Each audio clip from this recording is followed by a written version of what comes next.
La pose d'un bon talon, c'est souvent ce qui fait la différence entre réussir un bloc ou non. Et peut-être même que tu es en train de te dire qu'il faudrait que tu changes de chaussons pour réussir à mieux les valoriser. Ça tombe bien, je vais te faire économiser une bonne centaine d'euros parce qu'il y a pas mal de solutions que tu peux mettre en place techniquement sur le mur ou depuis chez toi à la maison pour pouvoir améliorer ta pose de talon, que ce soit lié à ta technique, à ta force, à ta mobilité. Allez, on est parti. Première étape, il faut bien se positionner. Je vais te prendre l'exemple sur un bloc relativement facile où le talon sert uniquement à se stabiliser. Plus tes fesses vont être en arrière, plus la gravité va t'amener vers le bas. Si je suis bien positionné proche du mur, le talon peut être bien valorisé. Par contre, si je suis trop éloigné, le bassin un peu trop reculé, les fesses en arrière, là c'est beaucoup plus difficile de valoriser le talon qui glisse beaucoup plus. La solution, c'est du coup de se rapprocher du mur, mais pas uniquement la force du talon, mais en utilisant à la fois ses bras et son talon pour être collé au mur, et de cette manière-là, c'est beaucoup plus facile de conserver un talon qui est valorisé. Maintenant que tu as la théorie, c'est bien, mais ça se trouve, tu as peut-être quelques soucis pour justement ouvrir les hanches pour pouvoir coller ton bassin au mur. Ça, c'est une possibilité en fonction de ta mobilité actuelle.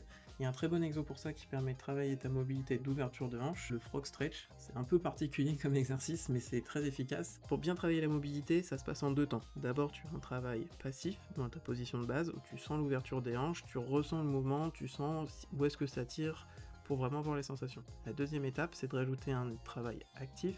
Pendant 10 à 20 secondes, tu vas enfoncer graduellement tes genoux et tes chevilles dans le sol, comme si tu voulais refermer tes hanches. Puis tu vas relâcher. De cette manière-là, tu vas gagner en amplitude de mouvement. Pendant, encore une fois, 10 à 20 secondes, tu vas accepter l'étirement. Puis tu recommences, tu recontractes et tu relâches. Tu fais ça 2 à 3 fois, en fonction des sensations que tu as. Essaye pas de vouloir gagner tout de suite 10 degrés d'amplitude. L'objectif, c'est d'y aller graduellement. Par contre, des fois, il y a des talons qui sont en hauteur. Et le souci, c'est que là, le talon, il tient pas parce que tu n'arrives pas à le poser. Je me doute que c'est très frustrant dans ces cas-là de pas réussir à poser un talon sur une prise surélevée, et je te rassure, on va pas faire du yoga chelou comme ce mec-là.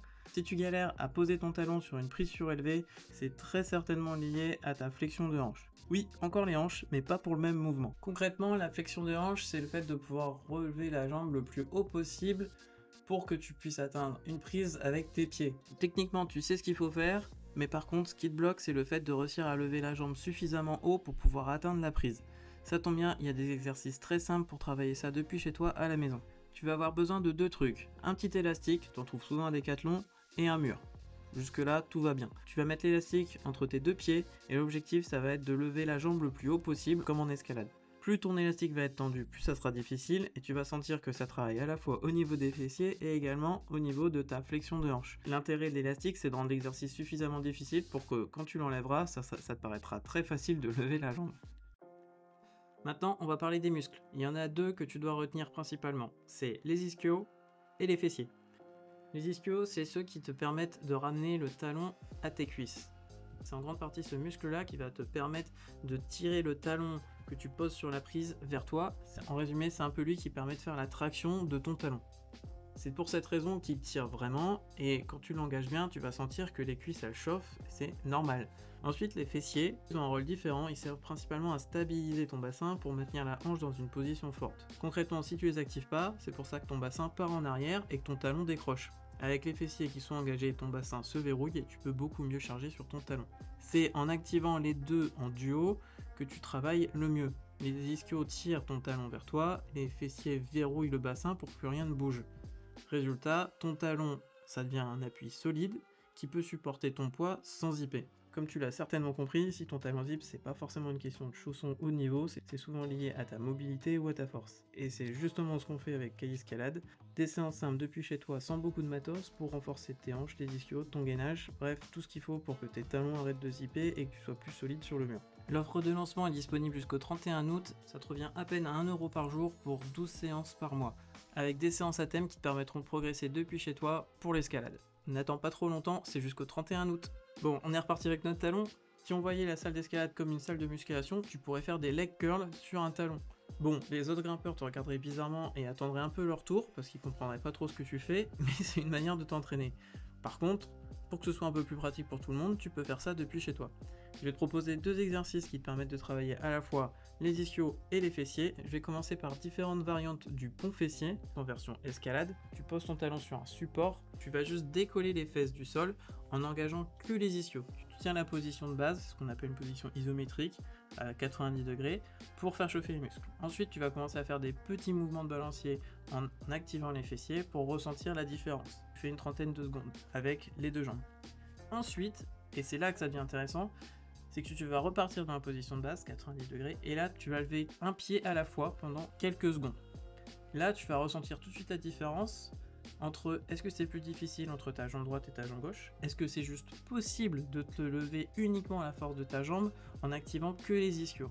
Ça te permet déjà d'avoir un bon état des lieux de quelle est ta jambe forte et quelle est ta jambe faible. Tu veux t'amuser à travailler dans des angles différents en bougeant ta cheville, c'est possible aussi, ça peut être intéressant, mais vas-y mollo en fonction de ton habitude dans le renfort. Ensuite, deuxième exercice très efficace, c'est le Nordic Curl. Il est très pratique niveau timing parce que tu fais les deux jambes en même temps, par contre tu ressentiras pas forcément si tu as une jambe faible ou non. L'objectif du Nordic Curl, c'est bloquer tes chevilles, le dos droit, et tu descends le buste le plus lentement possible pour te rapprocher du sol. Tu bosses déjà énormément de choses juste en ralentissant la descente, et si tu ne sais pas ralentir la descente, c'est pas grave, déjà juste maintenir une position fixe, c'est déjà énorme.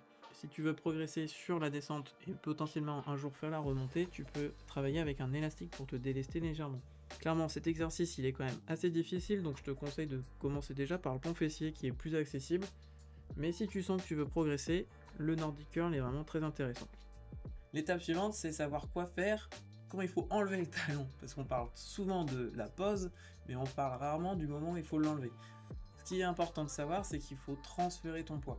Une fois que tu es dans une position, tu es vaché sur ton talon, il est parfait, mais que tu l'enlèves et qu'en fait tu te prends une porte, ça veut dire que tu as mal transféré ton poids. Tu as plusieurs manières de transférer le poids du corps, tu en as des plus ou moins propres.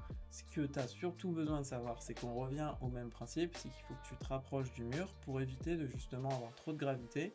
Donc, encore une fois, rapprocher le bassin du mur. Première version, tu peux le faire avec tes bras, c'est un peu moins propre, tu travailles beaucoup avec le haut de ton corps, mais si tu le fais sur une petite période, c'est pas gênant, tant que derrière tu réussis à garder de l'énergie. Dans cet exemple là, c'est mon talon côté droit qui valorise la prise, bah, du coup il faut que je valorise le pied gauche suffisamment bien, le temps de transférer mon poids de corps pour aller vers la gauche. Ça, c'est des petites choses auxquelles on pense pas forcément au moment où on est en train de poser le talon, donc c'est super important de penser au mouvement suivant, de regarder ce qui se passe après le bloc et pas être focus uniquement sur la pose de talon. Parfois, le talon t'aidera à choper la prise suivante, par contre, il va peut-être te bloquer. Je te prends cet exemple du bloc bleu, il faut effectivement poser un talon pour pouvoir se lever. Par contre, si je conserve le talon, je suis bloqué. Je ne peux pas physiquement me lever sur la gauche parce que l'angle de mes jambes fait que je suis bloqué. Et dans ces cas-là, ce qu'il faut faire, c'est qu'il faut transformer potentiellement un talon en une pointe.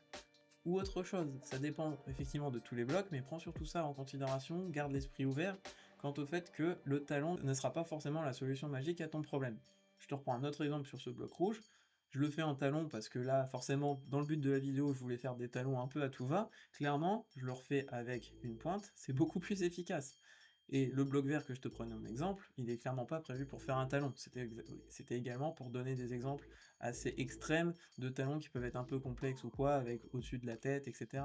Prends en compte qu'il faut toujours essayer de trouver la solution la plus simple, et c'est pas parce que tu as appris à mettre des bons talons qu'il faut que t'en cales à tous les coins de rue, tu vois l'idée? Je vais te prendre un exemple d'Adam Ondra sur un bloc extrême d'il y a quelques années. Il va poser deux talons qui sont extrêmes. On va faire un zoom sur le premier déjà.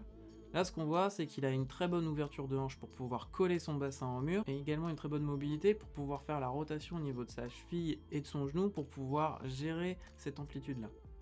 Ensuite, dans un deuxième temps, ce qu'on voit sur son talon gauche ici, c'est le transfert de poids. Là, il est extrême et on voit bien que c'est le haut de son corps qui compense le transfert du poids. Le temps de mettre son pied droit, faire un changement de pied et ensuite aller chercher la prise suivante main gauche. Tout ça pour te dire, avec cet exemple qui est bien sûr extrême et qu'il y a très peu d'entre nous qui arriveront un jour à faire ça, la mobilité qu'il a, ça lui permet d'atteindre des prises dans des amplitudes qui sont très extrêmes et très complexes. Il a suffisamment de force pour pouvoir valoriser des talons dans ces amplitudes-là. Et tout ça, c'est pas lié uniquement à sa taille ou ses chaussons, c'est vraiment qu'il a tout ce qu'il faut au niveau physique pour mettre en application sa technique sur le mur. Petit aparté également sur les chaussons, ceux qu'il porte, c'était il y a 10 ans, c'est des Sportiva Solutions, et maintenant les chaussons plus récents sont encore plus techniques qu'à l'époque. Tout ça pour te dire que t'as pas forcément besoin de prendre les chaussons les plus performants pour réussir à valoriser des talons, parce que là, c'est des chaussons d'il y a 10 ans et il a réussi un des blocs les plus durs avec ça. Pour finir, je vais te prendre quelques petits exemples un peu terre à terre avec des blocs que tu pourrais retrouver en salle. Par exemple sur ce bloc bleu. Tu pourrais peut-être avoir des difficultés à caler ton talon à gauche. Souvent, c'est pas la meilleure des solutions de faire un talon avec ta jambe proche du mur. Et c'est mieux de le faire avec la jambe extérieure. Mais si tu réussis pas, justement parce que tu as des soucis de mobilité avec l'ouverture de hanche, ça peut être une solution. Mais bon, ça peut quand même aider. Donc garde en tête qu'en général, un talon, c'est mieux de le faire avec la jambe opposée au mur pour pouvoir valoriser la prise. Ensuite, il arrive que tu dois faire un pied-main pour pouvoir poser ton talon. Donc, fais attention à laisser de la place pour ton talon pour pas poser ton talon sur tes doigts parce que déjà c'est pas très agréable et ensuite ça va t'empêcher de valoriser la prise. Fais attention à ton pied opposé, celui qui pointe, parce que c'est lui qui souvent permet de faire la transformation. Sinon tu glisses. Il y a quand même un petit truc qui est important au niveau des chaussons d'escalade, niveau matos, c'est qu'il faut que tu les prennes à la bonne taille. En fonction des marques, je vais pas prendre la même pointure. Par exemple, des Sportiva, je vais prendre 2 pointures en dessous, parce que si je prends qu'une seule pointure en dessous de ma taille de pointure de ville, le chausson, au bout de 2-3 mois, il s'agrandit et mon talon devient flottant. Et forcément, quand tu veux valoriser un talon et que tu sens le bout de ton talon qui commence à flotter un peu au moment de valoriser la prise, clairement, c'est pas ce qu'il y a de mieux. En tout cas, j'espère que cette vidéo t'a plu, que t'as appris des choses, que t'as économisé de l'argent au niveau des chaussons d'escalade, parce que ça ne fait pas tout, clairement. Tu pourras, avec ça, déterminer déjà quelques axes de progression, que ce soit sur le mur avec de la technique, que ce soit chez toi avec des séances de renfo. Si tu veux aller plus loin, n'hésite pas à rejoindre Kaliscalade, c'est prévu pour ça, pour travailler à la fois de la mobilité, du renforcement, pour pouvoir profiter sur le mur en t'entraînant depuis chez toi avec très peu de matériel. Ce projet-là, Kaliscalade, c'est quelque chose qui me tient énormément à cœur parce que ça m'a énormément aidé l'an dernier quand j'avais des petits soucis au doigt. Et depuis que je suis devenu coach sportif, clairement c'est quelque chose qui me fait kiffer de pouvoir partager ça avec d'autres grimpeurs pour pouvoir t'aider à progresser sans te disperser, parce que clairement il y a tellement de choses à savoir dans tous les sens que des fois c'est un peu compliqué de s'y retrouver. Donc n'hésite pas à rejoindre si ça t'intéresse, c'est jusqu'au 31 août les offres de lancement. En attendant, il y a également 2 séances disponibles gratuitement, une séance de mobilité et une séance de renfo, qui te permettront déjà de te faire une idée également de ce que je peux te proposer. Je tiens également aussi à remercier les grimpeurs qui ont testé Kaliscalade sur le mois d'août, merci pour vos retours, ça a permis d'améliorer tout ça. Donc voilà, allez, ciao, grimpe bien et à une prochaine.